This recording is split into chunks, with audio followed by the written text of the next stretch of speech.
Vamos apresentar neste vídeo a preparação e operação do laminador Rush. A operação desta máquina é realizada por um operador. Antes de iniciar a operação, você precisa utilizar os seguintes EPIs: capacete, protetores auriculares, óculos de proteção, luvas e botas com bico de metal. Devidamente protegido, você está pronto para iniciar a operação.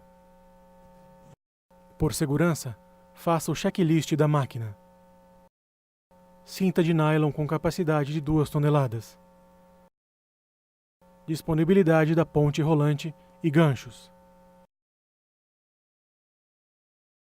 Vá até o painel que fica atrás do laminador Bliss e que está identificado como o painel das bombas dos laminadores. Verifique se o painel está energizado e, em seguida, gire para a direita na posição liga as seguintes chaves do painel: filtro da emulsão, bomba de retorno, bomba de refrigeração laminador Rush, bomba de trocador de calor. As lâmpadas verdes que ficam acima de cada chave devem acender, indicando que as chaves estão ligadas. Abra o registro da bomba de refrigeração dos cilindros. Esta bomba tem a função de fazer a circulação do óleo solúvel. Agora abra os 2 registros de ar comprimido para o laminador, que ficam juntos ao chão logo atrás do motor principal. Ligue a chave geral, girando-a para a direita.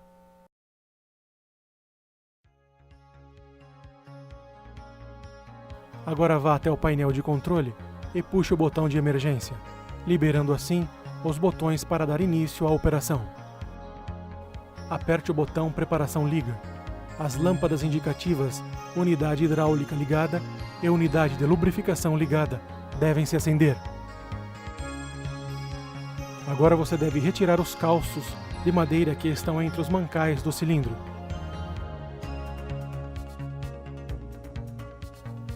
Aperte então o botão Cilindros sobem para afastar os cilindros.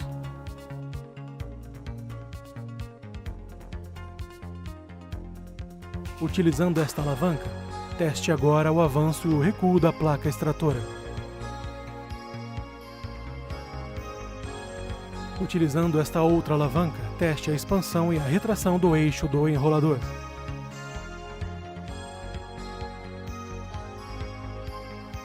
Utilizando esta chave, teste o giro do enrolador nos 2 sentidos. Por ser uma máquina que trabalha para ambos os lados, para a direita e para a esquerda, todo o procedimento de teste deve ser feito em ambos os lados do laminador Rush. Gire a chave laminador Jog para a esquerda e para a direita, testando assim o giro dos cilindros nos 2 sentidos.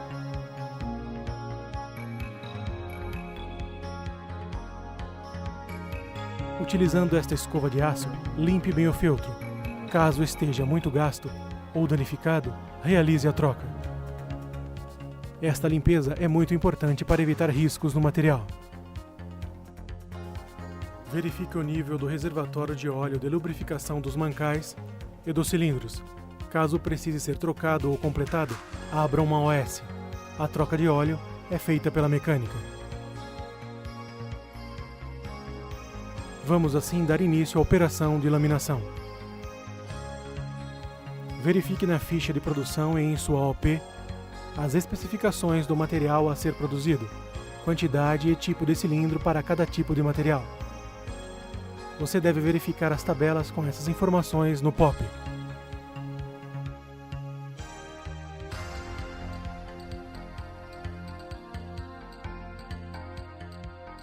Vamos entender um pouco sobre cilindros.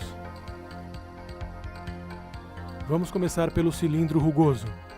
Este cilindro é utilizado para laminar cobre acabado, recozido e semi-acabado, principalmente quando o material irá para o forno depois de laminado, para evitar assim o colamento do material.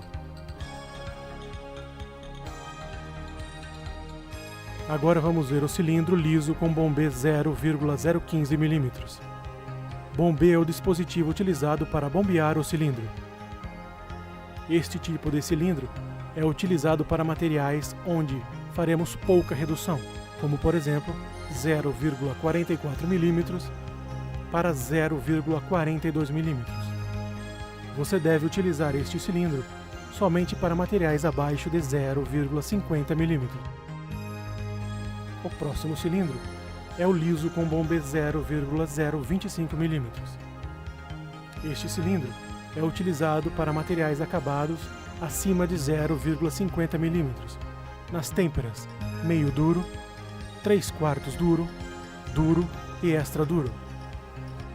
O último cilindro é o liso com bombê 0,035 mm. Este cilindro é utilizado para latão acabado, recozido e semi-acabado.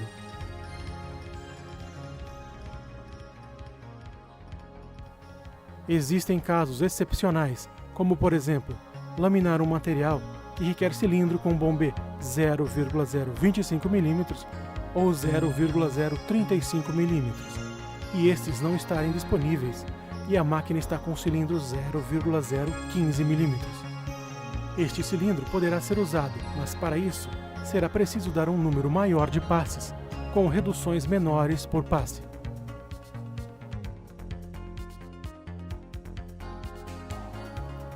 Outro caso excepcional é quando o material necessita de cilindro 0,015 mm e a máquina está com cilindro bombê 0,025 mm ou 0,035 mm.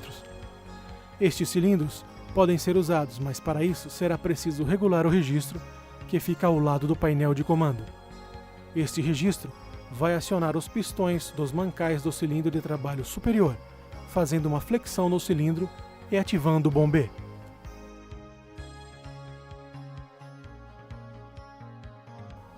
Muito importante: qualquer um dos casos citados, ou outros parecidos, somente devem ser executados com a autorização do gerente da área. Localize agora o berço onde o rolo que será trabalhado está armazenado.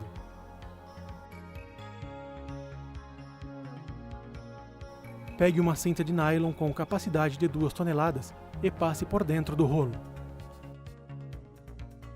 Transporte o rolo até o carro elevador do desenrolador, utilizando para isso a ponte rolante.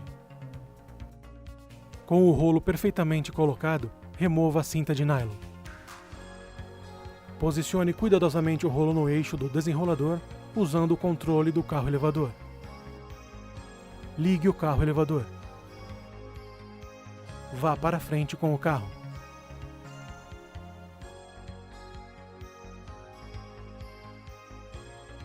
Desça o elevador do carro.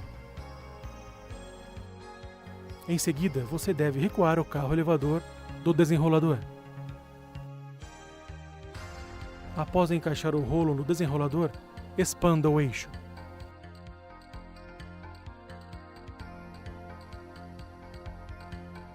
Solte a amarra do rolo. Tome muito cuidado, pois a chapa solta pode causar um acidente. Desenrole com cuidado algumas voltas no material, na quantidade suficiente para levar a ponta até o enrolador. Feito isso, pegue a ponta do rolo e passe entre os cilindros até sair do outro lado. Lembre-se de colocar o feltro na base e passar o material por cima, para não arranhar. Fique atento. Caso a produção precise de uma luva de metal, insira uma no enrolador, utilizando o carro elevador.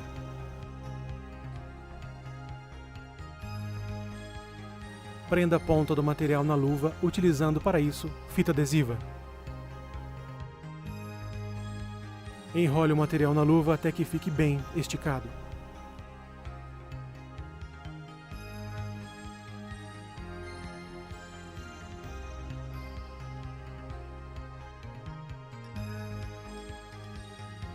Caso a produção seja sem luva, pegue a ponta do material e encaixe no mordente. Com esta chave, aperte a porca para fixar a ponta no mordente.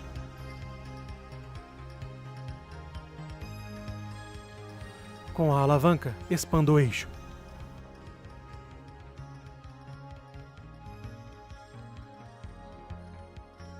gire para a direita a chave Left Reel.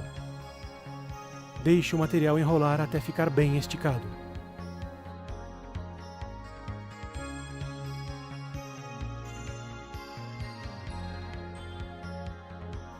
Coloque a chapa de latão para direcionar o jato de ar dos sopradores diretamente sobre o material. Então finalize o posicionamento dos sopradores. Agora abra o registro de ar comprimido dos sopradores. Vá até o painel de controle e certifique-se no visor analógico que o ponteiro esteja no 0. Caso não esteja, regule o ponteiro na posição 0 através deste botão que está no canto inferior direito do painel. Agora, neste painel, seguindo as informações da OP, regule corretamente o valor da espessura a ser trabalhada. Em seguida, posicione o apalpador cuidadosamente no material.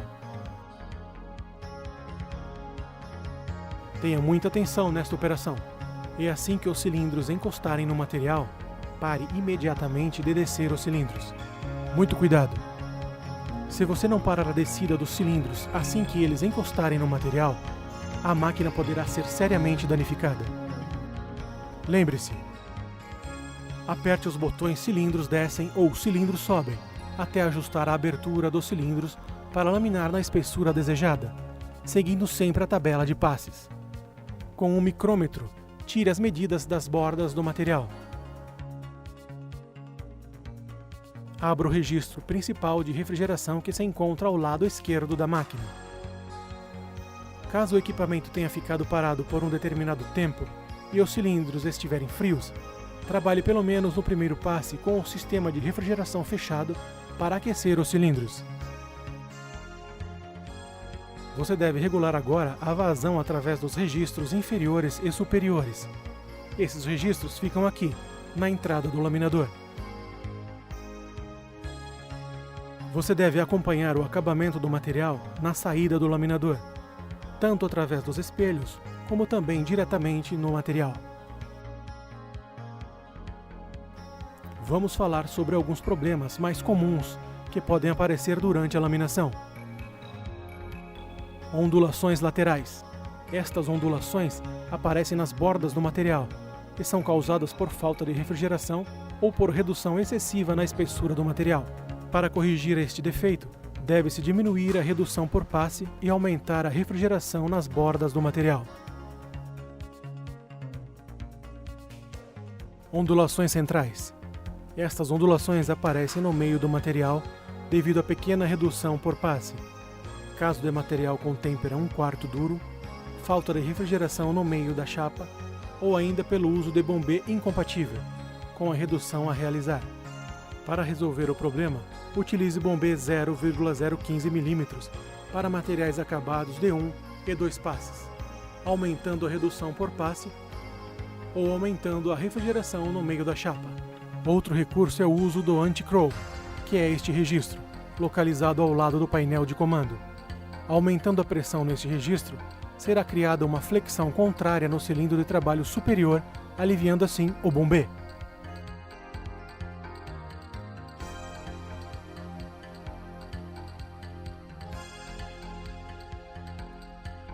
Coloque esses calços atrás das guias laterais para deixá-las travadas e assim manter a centralização. Agora coloque os separadores revestidos com feltro na entrada da máquina. Vá até o painel de controle e puxe o botão de emergência. Você verá que no display aparecerá o alarme. Aperte então o botão Reconhece falha para liberar a máquina. Você vai perceber que no display a mensagem de falha vai desaparecer e a lâmpada do botão irá apagar. Agora é só apertar o botão Linha Liga para liberar os comandos. Gire a chave grampo direito na posição desce. Você verá que o grampo apertará o feltro contra o material. Aperte então o botão Torque esquerdo aumenta para aplicar tensão no enrolador esquerdo. O valor no display vai aumentando conforme você vai apertando o botão. Ajuste o valor entre 80 a 140. Atenção! O laminador Rush é uma máquina que trabalha tanto para a esquerda como para a direita.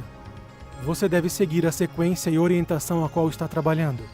O sentido da máquina é feito pelos seguintes botões. Sentido laminação direito. Laminador jog direito. Sentido laminação esquerdo. Laminador jog esquerdo. Aperte agora o botão velocidade laminador aumenta para iniciar o giro do enrolador, dando assim início à produção. Repare que o valor é mostrado no display. A primeira passagem do material deve ser feita com os cilindros afastados, portanto ela não sofrerá nenhuma redução. Esta passagem servirá apenas para deixar o material bem alinhado e também para tirá-lo do desenrolador. Quando o material do desenrolador estiver quase acabando, é hora de iniciar a redução da velocidade do laminador. Para isso, você deve apertar o botão Velocidade Laminador Diminui. Assim que a ponta sair do desenrolador, pare o laminador, deixando na velocidade 0.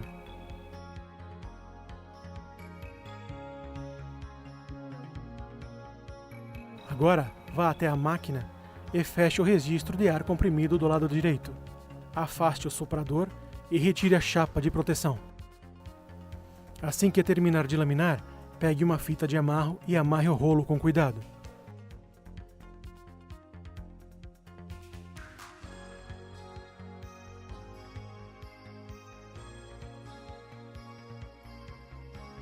Depois de amarrado, posicione cuidadosamente o carro elevador embaixo do rolo e retire-o do eixo.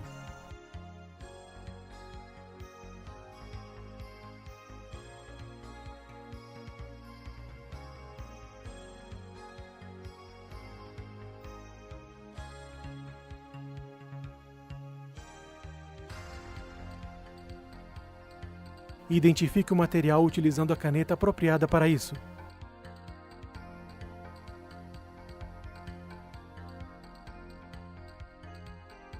Retire uma amostra do material e anexe junto à OP e da ficha de produção. Coloque na caixa para que seja enviada ao laboratório.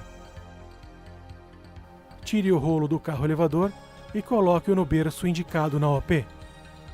Retire a ponta que ficou no outro enrolador e descarte. Faça com muito cuidado todos os apontamentos na ficha de produção. Lembrando, fique sempre atento ao controle da espessura, acabamento do material e a refrigeração dos cilindros. Lembre-se de aplicar óleo protetivo no último passe da laminação. Não esqueça, para executar esta e qualquer outra operação, utilize sempre os equipamentos necessários dos EPIs, os equipamentos de proteção individual. Responda. Ao verificar que o óleo lubrificante dos cilindros está baixo, o que você deve fazer? A. Abrir uma OS. Ou B. Completar o nível do óleo. Ao descer os cilindros, qual o cuidado que você deve ter? A. Continuar descendo até prensar o material. Ou B. Parar a descida ao encostar no material. Quando estiver faltando apenas algumas voltas para terminar o material no desenrolador, qual é o procedimento correto? A. Acelerar a máquina e terminar assim a produção. Ou B. Desacelerar a máquina até que o rolo termine e zerar a velocidade. Considerando os EPIs, quais deles são de máxima importância para sua segurança no trabalho? A. Capacete. B. Protetor auricular. C. Óculos de proteção. D. Luvas. E. Bota com bico de ferro. Ou F. Todos eles.